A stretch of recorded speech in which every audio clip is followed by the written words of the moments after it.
Hello, welcome to my channel education free with Pandey में आपका स्वागत है। इस चैनल को लाइक करिए और सब्सक्राइब करिए। आज हम बाबर के बारे में, युद्ध के बारे में और उससे संबंधित उसके जन्म के बारे में, कहां पर हुआ, उसने क्या क्या मतलब जो उसके बारे में कार्य जो किया, उन सब के बारे में हम जिक्र करेंगे। जितने भी क्वेश्चन बाबर से संबंधित एग्जाम में आते हैं सब आपको इस बोर्ड पर देखने को मिलेंगे। एक भी ऐसा क्वेश्चन शायद नहीं होगा कि जो एसएससी, रेलवे और अदर्स एग्जाम में जो है देखने को ना मिले। तो बहुत ही इंपॉर्टेंट सेशन है, वीडियो को देखिए और लाइक करिए और सब्सक्राइब करिए। तो आइए हम बाबर के बारे में बात करते हैं, जो इंपॉर्टेंट फैक्ट्स के बारे में। तो यहाँ पर हम देखते हैं बाबर। पहले बात, बाबर का जन्म 14 फरवरी 1483 ईस्वी को हुआ था। इसका जन्म 14 फरवरी 1483 ईस्वी को हुआ था। अगर हम इसके नाम के बारे में, इसका पूरा जो नाम था वो जहरुद्दीन मोहम्मद बाबर, क्या नाम था? जहरुद्दीन मोहम्मद बाबर था। और अगर हम इसके पिता के बारे में बात करें तो इसके पिता का नाम जो था उमर शेख मिर्जा था। वहीं पर अगर हम इसके माता की बात करें तो यहाँ पर इसकी माता का नाम कुतुब निगार खातूम था। क्या था? कुतुब निगार खातूम। और इसके शासन, आप जानते हैं इसके शासन का पीरियड जो है 1526 से 1530 ईस्वी में। और यहाँ पर बात करें अगर इसके उपाधि के बारे में तो बाबर ने 1507 ईस्वी में बादशाह की उपाधि धारण की थी। कब? 1527 ईस्वी में बादशाह की उपाधि धारण की। अगर हम वहीं इसके मृत्यु के बारे में बात करें तो 48 वर्ष की आयु में 26 दिसंबर 1530 ईस्वी को आगरा में हुआ था। इसकी मृत्यु कब हुई थी? 48 वर्ष की आयु में 26 दिसंबर 1530 ईस्वी को आगरा में हुई थी। इसकी लाश को आगरा में दफनाया गया था। फिर उसके बाद में कुछ समय के बाद में इसकी लाश को काबुल ले जाया गया। काबुल, जहां पर अफगानिस्तान का क्षेत्र है, वहां पर ले जाकर इसकी लाश को दफनाया गया। अगर हम बाबर के इंपॉर्टेंट तथ्य के बारे में और बात करें तो बाबर ने भारत पर 5 बार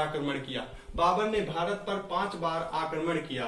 बाबर की जो मातृभाषा थी वो तुर्की में थी। बाबर की मातृभाषा तुर्की में थी। बाबर ने अपनी आत्मकथा तुर्की में बाबरनामा की रचना की। किसमें? बाबर ने बाबरनामा की रचना तुर्की भाषा में की। और अगर हम इसके बाद में इसके अनुवाद के बारे में बात करें तो अब्दुल रहीम खान खाना ने फारसी भाषा में बाबरनामा को अनुवाद किया। वहीं पर अगर देखा जाए तो ये मुबियान, या यह जो है मुबियान पद्य शैली जो थी, इसका जन्मदाता बाबर को माना जाता है। किसका? मुबियान पद्य शैली का जन्मदाता इसे माना जाता है। और अगर हम इसके बारे में बात करें तो बाबर प्रसिद्ध नक्शबंदी सूफी ख्वाजा उबैदुल्लाह अहरार का अनुयायी था। किसका अनुयायी था? ये बाबर जो था नक्शबंदी सूफी जो संत थे, ख्वाजा उबैदुल्लाह अहरार का जो है ये अनुयायी था। वहीं पर अगर हम इसके बारे में इंपॉर्टेंट बैटल के बारे में बात करें, जो इसने कौन सी लड़ाई लड़ी और जीती, तो यहाँ पर हम बात करते हैं ट्रिक के माध्यम से। तो आइए हम देखते हैं बाबर द्वारा लड़े गए युद्ध के याद करने की ट्रिक के बारे में बात करें तो 26 में पानी पिया और 27 में खाया, 28 में चंदेरी गया और 29 में घाघरा लेने। क्या? 26 में पानी पिया, 27 में खाया, 28 में चंदेरी गया, 29 में घाघरा लेने। अब इसका मतलब क्या है कि ये 26 में पानी पिया, यहाँ पर पानी का मतलब हो गया पानीपत का युद्ध।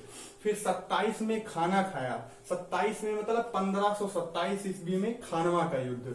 फिर यहाँ पर जो है बात करेंगे 28, यहाँ पर 28 का मतलब हो गया 1528 ईस्वी।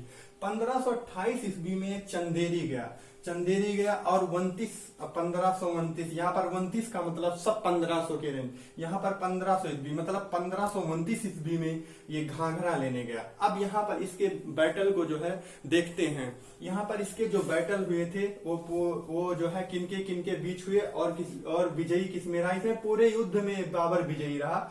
जबकि इसके बारे में अगर हम बात करें तो 21 अप्रैल 1526 ईस्वी, 21 अप्रैल 1526 ईस्वी को पानीपत की पहली लड़ाई हुई। और पानीपत की पहली लड़ाई में बाबर और इब्राहिम लोदी के मध्य हुई थी।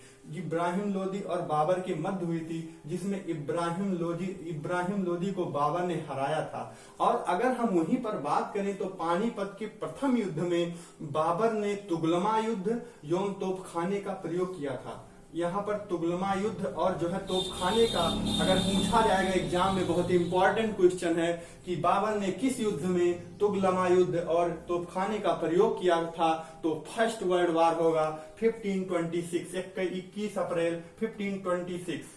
अगर हम सेकेंड इसके बैटल के बारे में बात करें तो 1527 ईस्वी में खानवा का युद्ध, यहाँ पर खाया का मतलब हो गया खानवा का युद्ध, 27 का मतलब हो गया 1527। खानवा का युद्ध बाबर और राणा सांघा के बीच में हुआ था, जिसमें बाबर ने राणा सांघा को हराया था। अब हम वहीं पर बात करें 1528, 29 मार्च 1528 को यहाँ पर 28 में चंदेरी गया। चंदेरी मतलब यहाँ पर 1528, चंदेरी मतलब क्या हो गया, चंदेरी का युद्ध। तो 29 मार्च 1528 ईस्वी को चंदेरी का युद्ध हुआ, जिसमें मेदिनी राय की हार हुई। चंदेरी का युद्ध बाबर और मेदिनी राय के मध्य हुआ, जिसमें जो है बाबर विजयी रहा। अगर वहीं हम बात करें तो एक बैटल और बचता है 1529 में घाघरा, 29 में घाघरा लेने। इसका मतलब 1529 और घाघरा का मतलब घाघरा का, यहाँ पर घाघरा का मतलब घाघरा का युद्ध। अब यहाँ पर हम बात करें तो 1529 ईस्वी में बाबर जो है, बाबर और उसके अफगानों के बीच में हुआ था, जिसमें ये जो युद्ध हुआ था 1529 ईस्वी में बाबर और अफगानों के बीच में हुआ था, जिसमें बाबर ने अफगानों को बहुत बुरी तरीके से हराया था।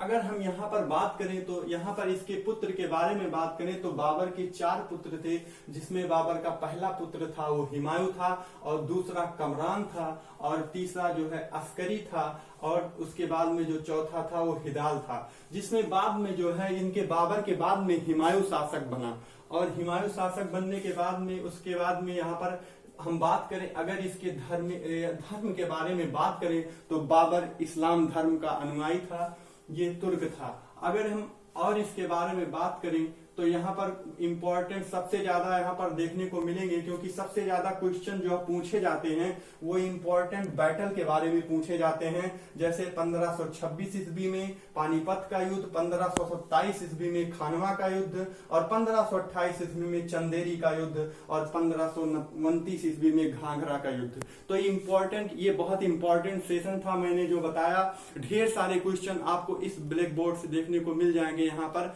क्योंकि यहाँ पर जितने भी एग्जाम में क्वेश्चन आए हैं, क्वेश्चन को भी कलेक्ट किया है, और यहाँ पर जितने भी इंपॉर्टेंट फैक्ट थे उसको भी मैंने कलेक्ट किया है। तो इस वीडियो को देखिए, लाइक करिए और सब्सक्राइब करिए। Thanks for watching.